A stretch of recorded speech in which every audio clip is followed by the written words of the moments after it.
Acompanhe agora mais um tema doutrinário do Evangelho de Jesus. Boa noite, minhas irmãs, meus irmãos. Que a paz de Jesus continue conosco.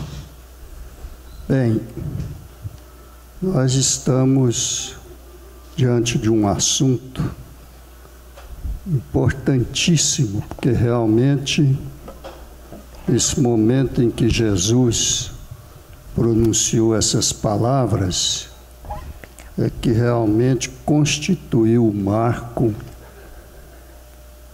do que podemos considerar o que se conhecia antes dele e o que viemos conhecer depois dele. Os senhores já pensaram o impacto? Aliás, esse impacto já vinha acontecendo entre a humanidade ou os judeus daquela época, com extensão até a capital do Império Romano, como nós sabemos, o impacto que causavam os ensinamentos de Jesus. E nesse diálogo com o governador Pôncio Pilatos, em que Jesus, perguntado se ele era o rei dos judeus, e ele respondeu que o reino dele não era deste mundo, por certo, perante Pôncio Pilatos, esse impacto foi considerado até um estado de desequilíbrio mental, de demência de Jesus. Porque falar em um outro reino, senão o reino deste mundo, do mundo daquela atualidade, só poderia ser uma fala de quem fosse considerado doente da mente, porque só se conhecia o mundo material daquela época. Então, com essas palavras de Jesus, sem dúvida, ele veio pela primeira vez dar conhecimento de um mundo, de outro mundo, ou seja, da vida futura.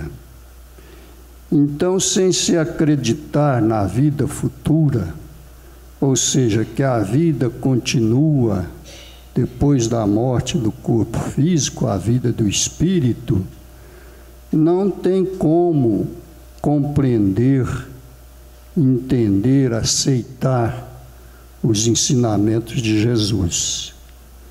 Nós sabemos, isso já é afirmado em todas as palestras, na própria doutrina, que a linguagem do Evangelho de Jesus, assim como a doutrina espírita, por isso que ela é tratada de doutrina da ciência espiritual, essa linguagem toda é dirigida ao espírito. A vida futura, ou seja, o reino de Deus, o outro reino, não é senão a vida futura do espírito que é eterno. Vida futura é a vida do espírito. Além dessa vida, é a vida eterna, de onde somos originários. Evidentemente que esta passagem aqui também não deixa de estar incluída ou inclusa na vida eterna. Então não se tem como falar do Evangelho de Jesus e segui-lo sem acreditar na vida eterna. Portanto, a vida futura é um princípio de todo o ensinamento do Evangelho de Jesus. É como se fosse um dogma. Sem acreditar na vida futura, nenhuma das máximas, nenhum dos ensinamentos morais do Evangelho de Jesus tem sentido, porque todo ele é dirigido à vida espiritual. ao Espírito, e não tem como ser diferente, porque o próprio Espírito encarnado, ele não é desse mundo, ele é do outro mundo, ou seja, do mundo onde nós estamos construindo, dentro da eternidade, o reino de Deus, o reino de Jesus, dentro de cada um de nós. Moisés não pôde ensinar aos hebreus senão aquilo que os 10 mandamentos trouxe, ou seja, que tudo que eles fizessem, a recompensa seria conseguida aqui no próprio plano material, porque era um povo muito ignorante, um povo de pastores. Nós sabemos que naquela época o povo ainda era muito mais atrasado do que hoje, nós, os espíritos, porque certamente nós estávamos lá ainda, não é? Então Moisés só podia ensinar a eles que se eles obedecessem às leis de Deus, os mandamentos de Deus, eles iriam receber a recompensa aqui no plano material. Como? Sobrepondo sobre as demais nações. Isso é evidente em conhecimento naquela época, eles eram mais evoluídos. Conquistando os seus inimigos. E todos os castigos materiais que eles recebiam eram tidos por eles como uma penalização de Deus por desobediência da lei divina. Então eles tinham de acreditar somente isso. Por isso que Moisés sempre prometeu a eles, como terra prometida, a terra de Canaã. Mas veio Jesus e demonstra para todos nós que a vida continua, portanto, além desse mundo, tem um mundo espiritual. Mas também Jesus não pôde dizer tudo, toda a verdade. Tanto é que nessa lição de hoje, quando Pôncio Pilatos perguntou se ele era rei, ele disse que o era. Só que que ele era rei não daqui, veio para testemunhar a verdade.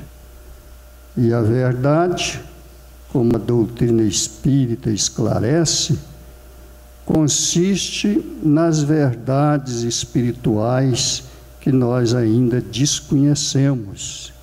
E naquela época, a existência do mundo espiritual era uma verdade desconhecida pelo povo da época. E Jesus não podia ensinar tudo que ele poderia ter ensinado, porque aquele povo poderia se deslumbrar, se ofuscar com aqueles ensinamentos, justamente porque não tinham nível de compreensão para retê-los, pelo menos na memória, como nós hoje o temos, esse nível.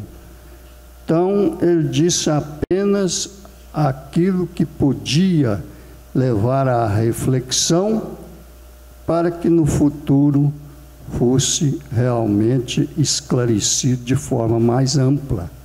É o que aconteceu com a doutrina espírita.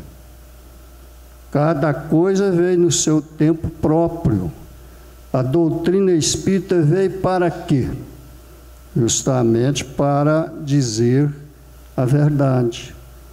Tanto é que Emmanuel diz nos seus ensinamentos, lá no livro Consolador, na questão 171, que o Velho Testamento, os 10 mandamentos, trouxe o conhecimento da justiça, que é a base principal da nossa organização humana, da organização social.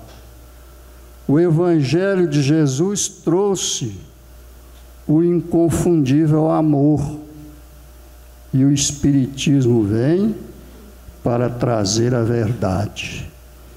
E no centro desses três aspectos, dessa grande revelação da era cristã, encontra-se a figura de Jesus como a verdadeira luz e a verdadeira sabedoria.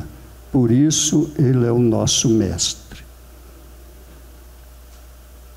Emmanuel, em duas grandes obras psicografadas por Chico Xavier, o livro da Esperança, capítulo 3, e também o livro Caminho, Verdade e Vida, capítulo 85, os ensinamentos dessas duas lições, desses dois capítulos, desses dois livros, Emmanuel faz a gente deduzir que Jesus, quando se referiu que seu reino não era deste mundo, ele quis dizer que nós ainda não teríamos a compreensão para entender os seus ensinamentos e muito menos praticá-los, vivenciá-los, ou seja, na sua linguagem,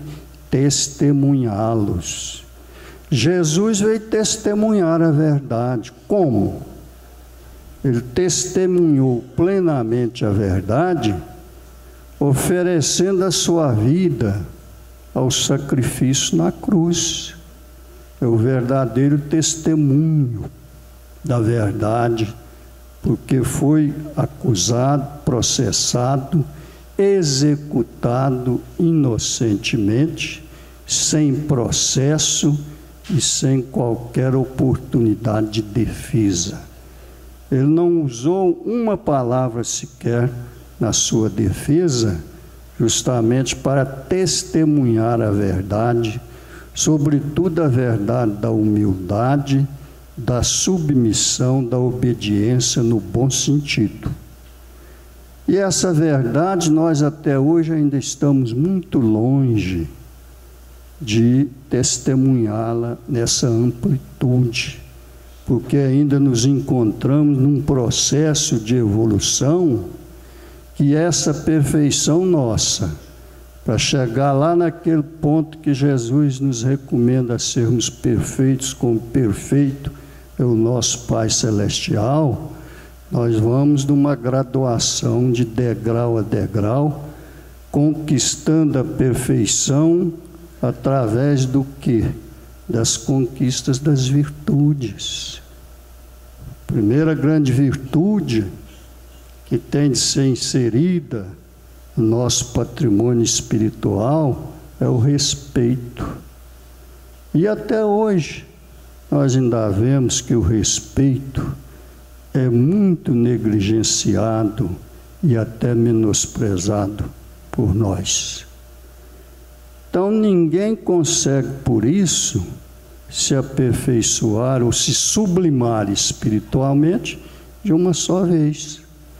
Daí a razão por que nós necessitamos de tantas reencarnações, como dizem os Espíritos, quantas nós precisamos para chegar ao cúmulo dessa perfeição que é relativa na aproximação com Deus, que é o nosso Criador. Então, Emmanuel nos faz deduzir que Jesus dizia a respeito de todos nós, porque todos nós somos cidadãos do seu reino, do reino de Deus, que é conquistado individualmente por cada um.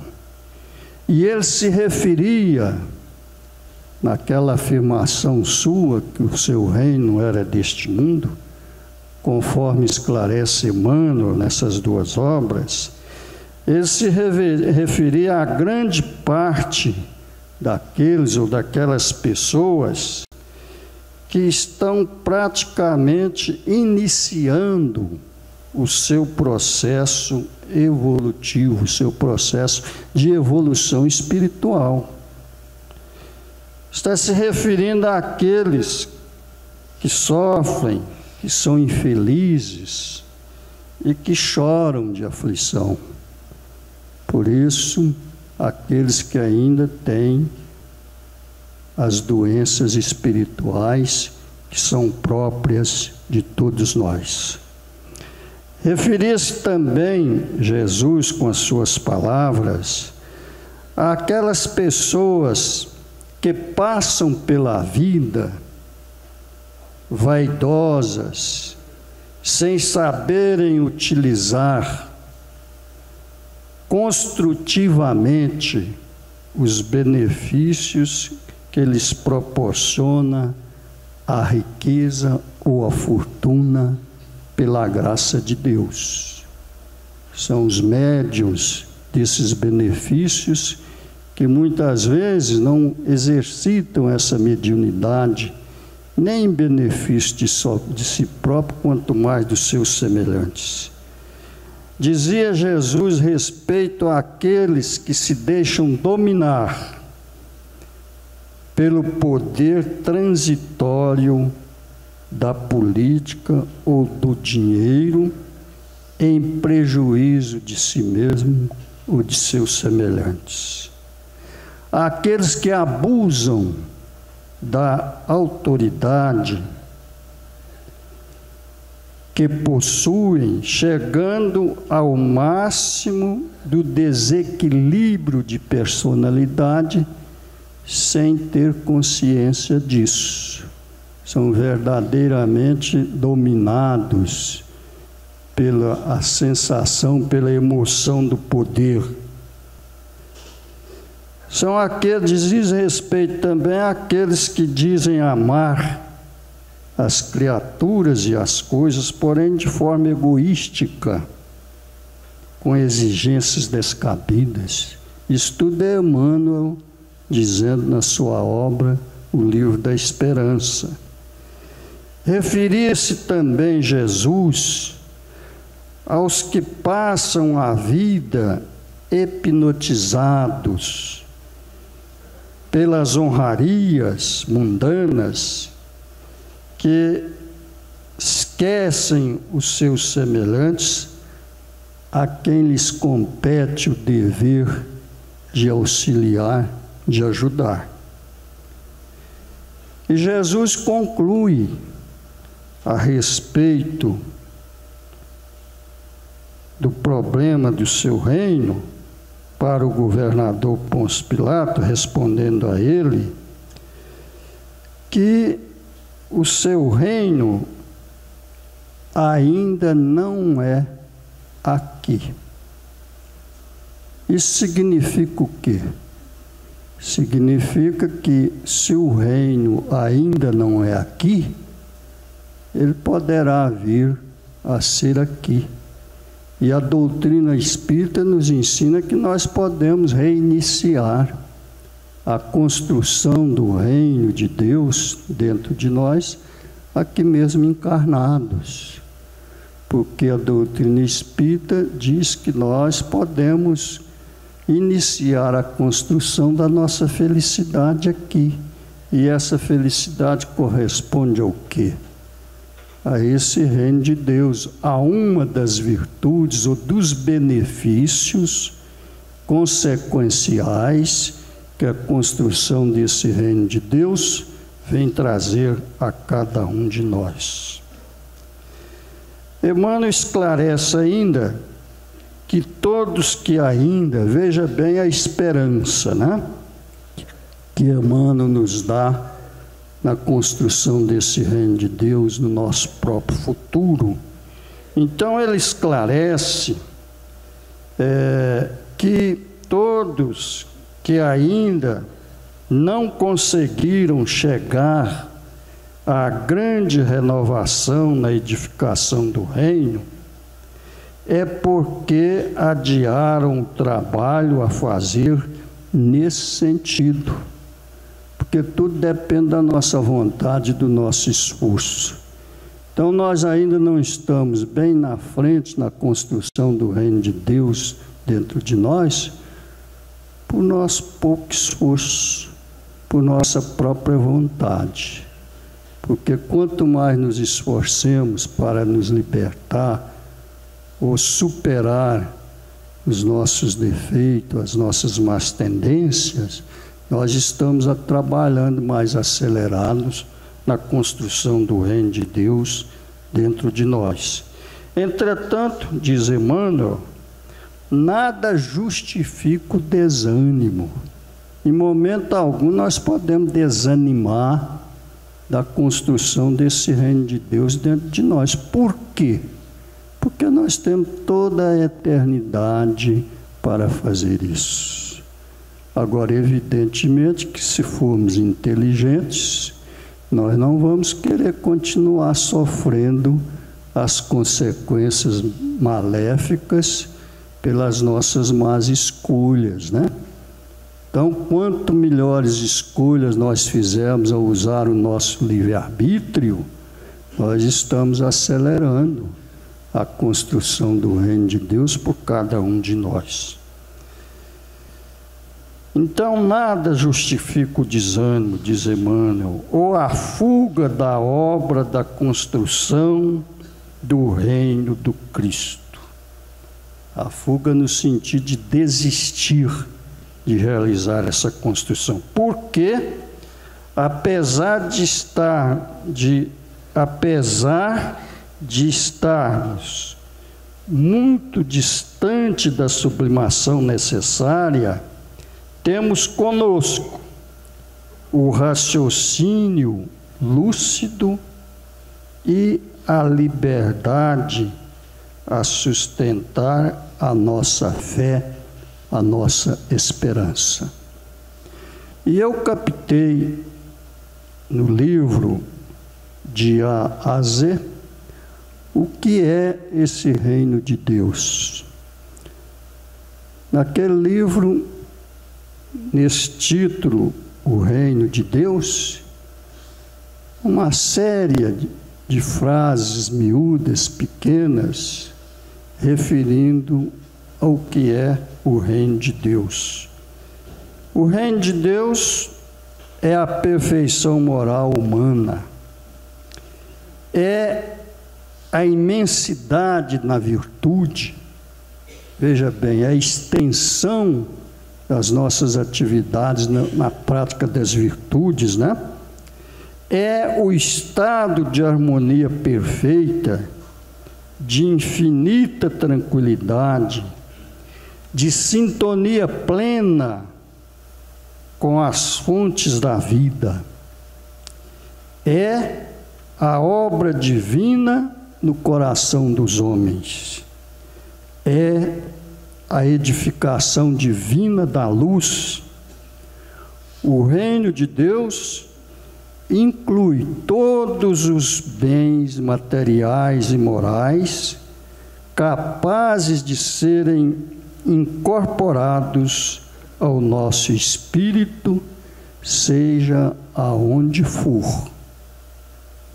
O reino de Deus será, por fim, a vitória do bem no domínio dos homens. Resumindo, o reino de Deus, ou o reino de Jesus, é amor, e só pelo amor ele brilhará entre os homens para sempre. Então, meus irmãos, a gente às vezes fica sensibilizado diante da beleza desses ensinamentos da doutrina espírita, em face de tanta calamidade, de tanto sofrimento que a gente está assistindo, participando, pelos quais a humanidade está passando, principalmente agora. Mas a esperança não morre, e o desânimo não pode nos assaltar. A esperança é a bandeira que nos reforça o ânimo, a vontade, a certeza de conquistar esse reino, essa felicidade que todo mundo deseja, que cada um quer. Que Jesus continue nos amparando e nos protegendo sempre.